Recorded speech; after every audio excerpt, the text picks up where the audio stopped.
خيرا تعمل شرا تلقى. المثل ده كنت بقوله كتير قوي لما بعمل مثلا خير لحد وما لاقيش منه مقابل او احس ان هو مقدرش الخير اللي انا عملته له ده، فكنت بلجأ للمثل ده كتير قوي وبقول انا خلاص مش هعمل خير في الشخص ده تاني وخلاص بقى. يعني ايه حكاية المثل ده اصلا، وهل هو صح ولا غلط، او يعني انا هقوله تاني ولا لأ؟ ده اللي هنعرفه في حلقة النهاردة مع بعض. اهلا بيكم، انا مريم غنيم من قناة مع بعض.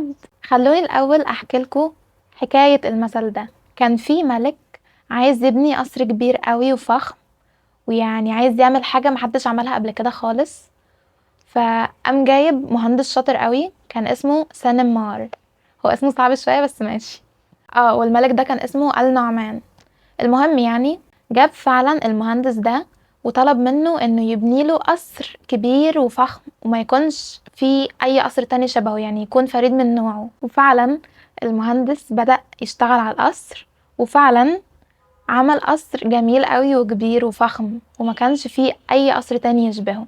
كان في سر في القصر ده مش اي حد يعرفه، وده اللي خلى الملك يموت المهندس. يعني المهندس اول ما سلم القصر للملك، الملك حدفه من فوق البلكونة او من فوق القصر. يعني ليه بقى؟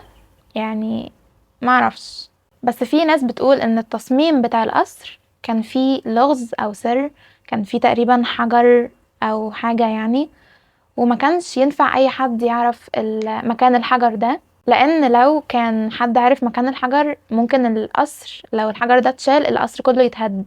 فالملك حب يحتفظ بالسر لوحده وما يكونش فيه اي حد يعرفه، عشان كده قتل المهندس سنمار. ومن ساعتها ظهر المثل خيرا تعمل شرا تلقى. ليه بقى؟ لان المهندس اشتغل وتعب قوي في القصر وفعلا بناه فخم وكبير ومش شبه اي قصر تاني خالص، وفي الاخر اتحدف من فوقه. المثل ده بقى انا قعدت يعني افكر في المثل وافكر في معنى المثل فعلا. هل لما اعمل خير هلاقي شر؟ ازاي؟ طب لما انا هعمل خير والاقي شر، ليه الناس كلها بتعمل خير؟ ليه الناس كلها مش بتعمل شر طالما كده كده هيحصل شر؟ فبحثت وعملت ريسيرش عن المثل، يعني معرفش ازاي، بس المهم ان انا لقيت ان العكس صحيح. خيرا تعمل خيرا تلقى. يعني ايه؟ يعني لو انت مثلا جيت ساعدت حد وقلت انا هساعده وهعمل فيه خير ونسيت الموضوع وركنته، هتيجي في يوم تاني هتكون محتاج قوي ان حد يساعدك، فهتلاقي ربنا بعتلك فجأة ومن غير ما تعرف يعني ازاي ولا امتى ولا ايه اللي حصل، هتلاقي حد يجي يساعدك او ربنا سهلك امورك وطلعت من الازمة اللي انت فيها. الفكرة ان الخير كده كده هيتشلك وهيجيلك. نفس برضو الموضوع، الشر هيتشلك لو عملته وهيجيلك.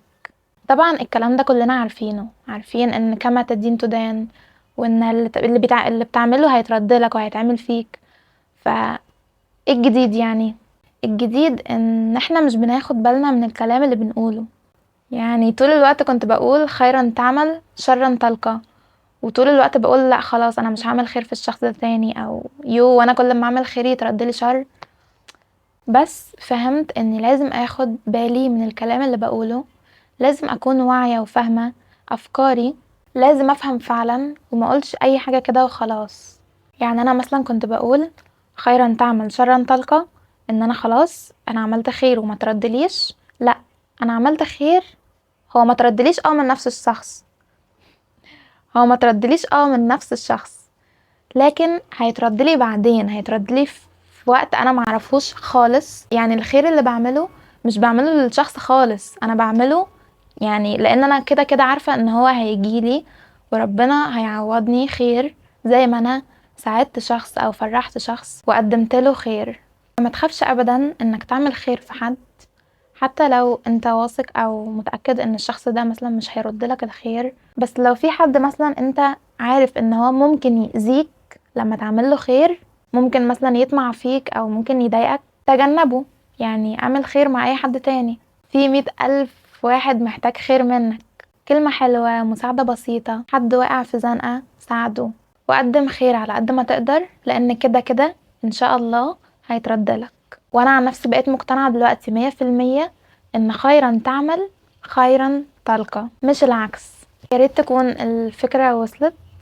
وانت كمان يعني حاول تبص للأمور بنظرة مختلفة، وبص للموضوع من بعيد. يعني خليك فاهم ان كده كده الخير والشر موجودين، انت بقى دورك انك تختار ما بين الخير والشر. انت اختار، هتكون بتعمل حاجة حلوة، بتقدم حاجة حلوة، ولا بتأذي الناس او بتتجنب انك تساعد الناس، او بتقدم حاجة مش حلوة. بس ده اللي انا حبيت اقوله في حلقة النهاردة. وانتوا برضو يعني قولولي وجهة نظركم، فعلا شايفين ان خيرا تعمل خيرا تلقى، ولا خيرا تعمل شرا تلقى؟ ما تنسوش طبعا تعملوا سبسكرايب ولايك عشان يوصل لكم كل الفيديوهات الجديدة ان شاء الله على قناة مع بعض. سلام.